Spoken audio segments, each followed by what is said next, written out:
soft early summer sunlight streams into the boutique Little Angels. Inside, colorful children's clothes are neatly arranged by season. From newborn rompers to toddler dresses, every item is thoughtfully placed under Sabrina's watchful eye. Located in the wealthy Street Historic District, the store is known among local mothers as having an expert's discerning taste. At 3 p.m., 36-year-old Sabrina Palmer was preparing to close the shop. It's almost time for her to wake up. Through the baby monitor from the nursery at the back of the store, she could hear the peaceful breathing of 1-month-old Dakota. Her big blue eyes were inherited from her mother, and she was a quiet baby who rarely cried at night. Though born 2 weeks early, she was gaining weight steadily and growing well. Every time Sabrina held those tiny hands, she felt the miracle of being blessed with this child. Walking between the merchandise shelves, Sabrina remembered opening this children's clothing store 7 years ago. Initially, inventory management was challenging, and she nearly went into the red several times. She had made mistakes in purchasing decisions, ending up with large amounts of off-season merchandise. However, word of mouth among local mothers gradually spread her reputation, and now she maintains a stable business with annual sales of $180,000. The store was what helped her get through 3 years of fertility treatments. While their savings dwindled to $50,000 due to treatment costs, working surrounded by adorable children's clothes was her emotional support. Then last year, the miracle of natural pregnancy finally happened. It was a moment that made all the struggles worthwhile. Her husband Penn brought in a stable income of $85,000 as a site supervisor at Wilson Construction.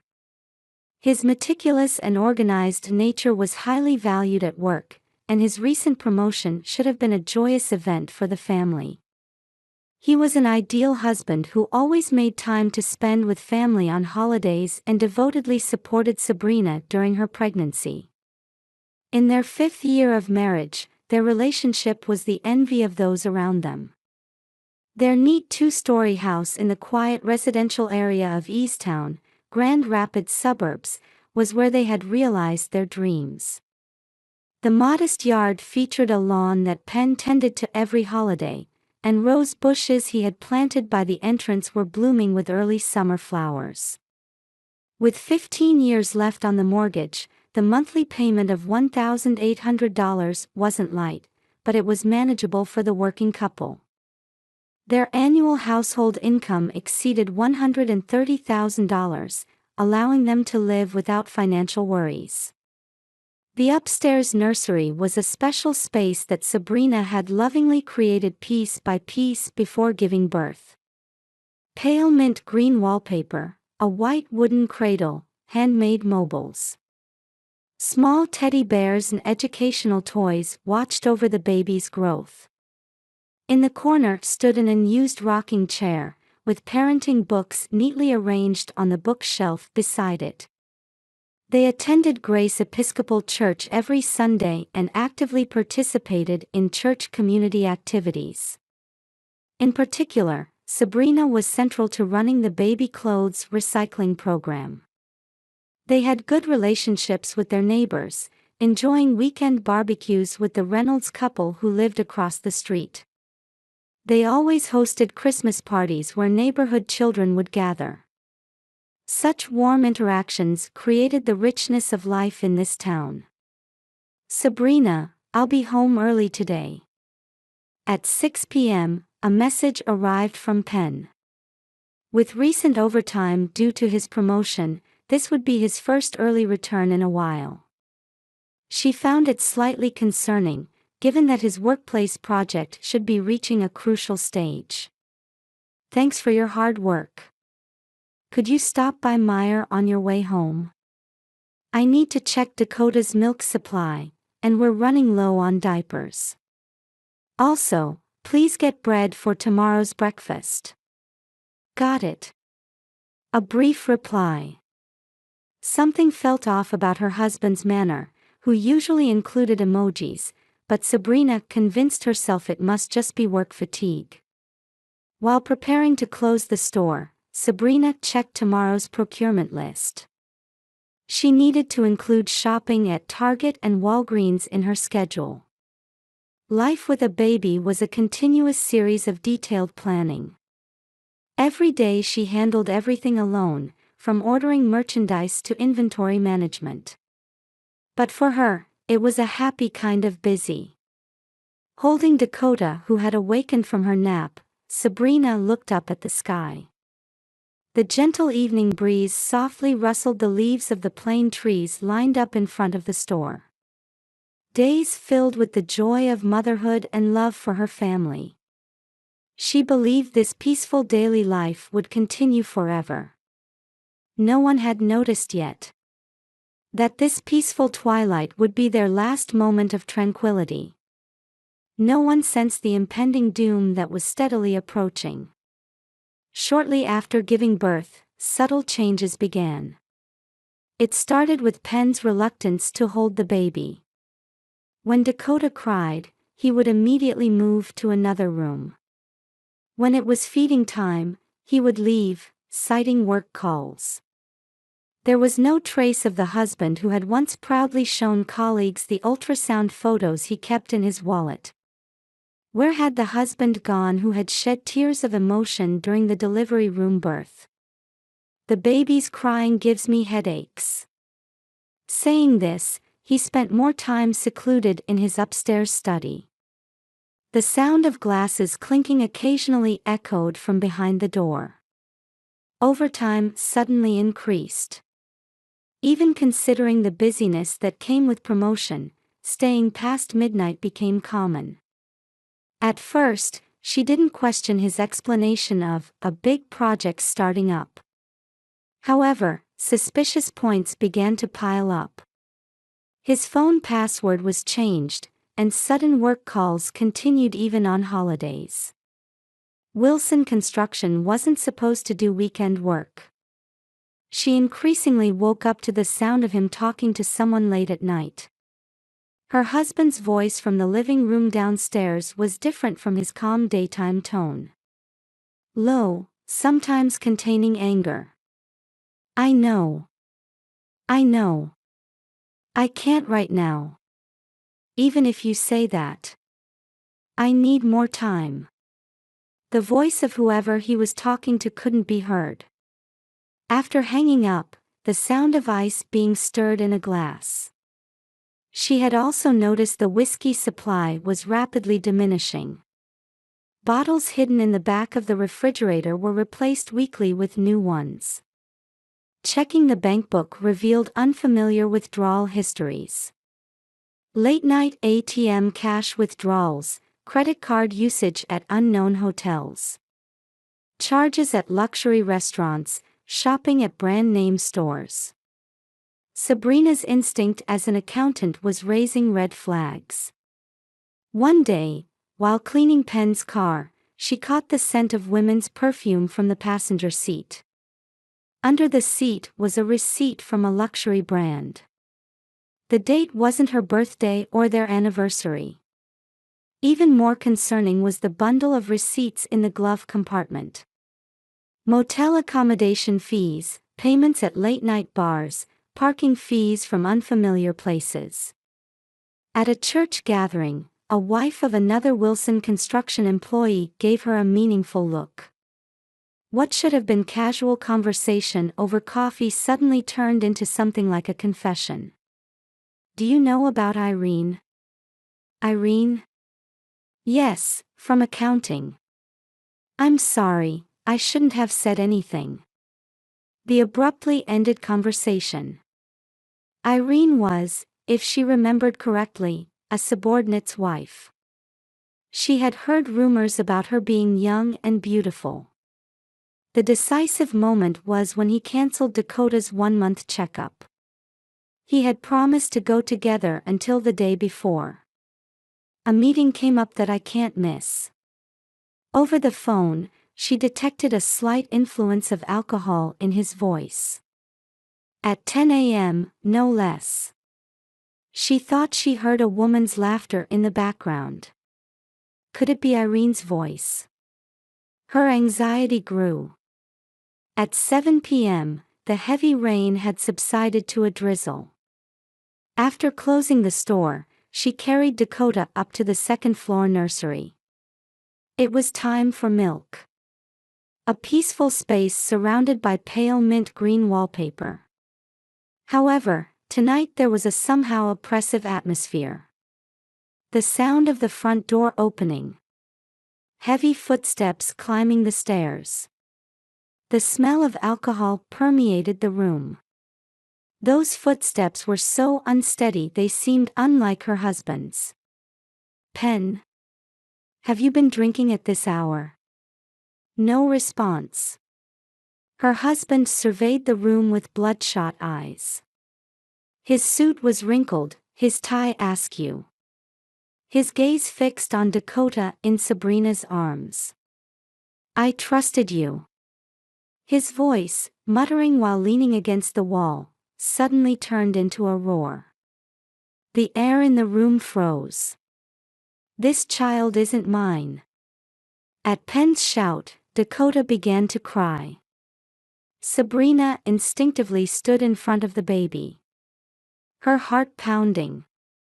"What are you saying?" "Penn, please, calm down. She's your daughter." But her husband, as if possessed, pulled out his phone with trembling hands. The screen kept going dark and being relit. "It's the DNA test results. These past 2 weeks have been driving me crazy. This is proof of your betrayal." An email from a medical institution displayed on the screen. Tears welled up in Sabrina's eyes. It was from an unfamiliar testing facility, its credibility questionable. "That's a lie. It can't be. Who put you up to this?" Penn, though staggering, quickly grabbed Sabrina's arm. His breath, mixing alcohol and madness, grazed her cheek. His eyes had lost all reason. "A year ago, when I had lots of night shifts. You were having an affair with someone, weren't you? While I was working desperately." "No. Penn, I've only ever loved you. This child is ours." That's when it happened. Her husband shook off her arm and dragged Dakota from the cradle. The tiny body was at the mercy of his rough hands. "Stop. Please, let go of Dakota." Despite her screams, Penn walked to the window. His elbow shattered the glass. The early summer evening breeze billowed the curtains. He stared at Sabrina with hollow eyes. Then, the small life was thrown into the air. "No." Without a moment's hesitation, Sabrina threw herself out the window. The maternal instinct to protect her child overcame the fear of falling from the second floor. She reached for Dakota in midair, desperately clutching the small body. She curled her own body to absorb the impact of the fall. A large pool air cushion placed in the Reynolds yard miraculously broke their fall. The brand new item that had just arrived yesterday saved the mother and child's lives. "Someone! Help!" Mrs. Reynolds' scream echoed through the quiet residential area. Sirens approached. Lights in neighboring houses turned on one after another. From the window, her husband's grinning face was visible. However, that expression didn't last more than a few seconds. As reality sank in, the blood drained from his face. As if the effects of alcohol were wearing off and he realized the gravity of his actions. What have I done?" As police sirens approached, Penn collapsed onto the floor. The few minutes of madness came to an end. A patrol car from the Grand Rapids Police Department East Precinct arrived within 5 minutes. Following it, ambulance sirens tore through the night town. Those sounds heralded the end of a broken family's story and the beginning of a new life. Room 511 at Spectrum Health Butterworth Hospital. In the white hospital room filled with the scent of disinfectant, Sabrina was being treated for a broken right leg and mild concussion. In the adjacent bed, Dakota, miraculously only slightly injured, was breathing quietly. Thanks to her mother's body absorbing the impact of the fall. "Mrs. Palmer, are you ready for the police interview?" Detective Johnson from Grand Rapids Police spoke to Sabrina in a gentle voice. As she nodded, all the truth came to light. Penn's double life. His affair with Irene had begun 2 years ago. She was a 29-year-old married woman working in accounting. A complicated relationship as she was his subordinate's wife. Trysts in luxury hotels, late-night bar meetings, secret weekend trips. His debt had swollen to $85,000, most of it vanishing into gifts for Irene and their time together. Credit card statements, hotel security camera footage, phone records. All the evidence illuminated their twisted relationship. Ironically, the DNA test that had driven Penn to the edge was forged. It was a fake test result arranged through an acquaintance of Irene's. She herself had wanted to end her relationship with Penn. However, that plan had led to an unexpected tragedy. "I watched him falling apart every day," Irene testified to the police through tears. "He was gentle at first, but as he drank more, he became violent.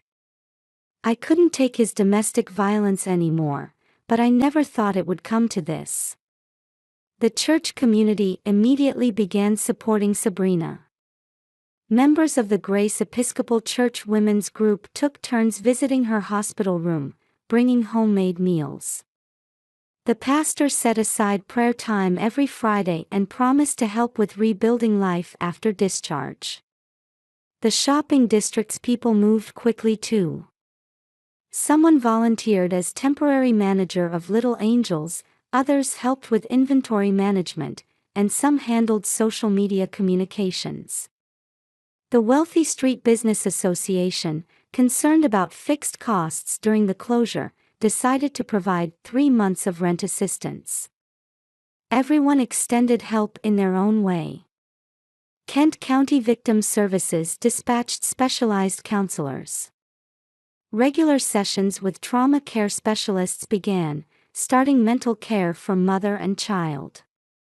Bridges were also built with single mother support groups, ensuring access to advice for future life planning.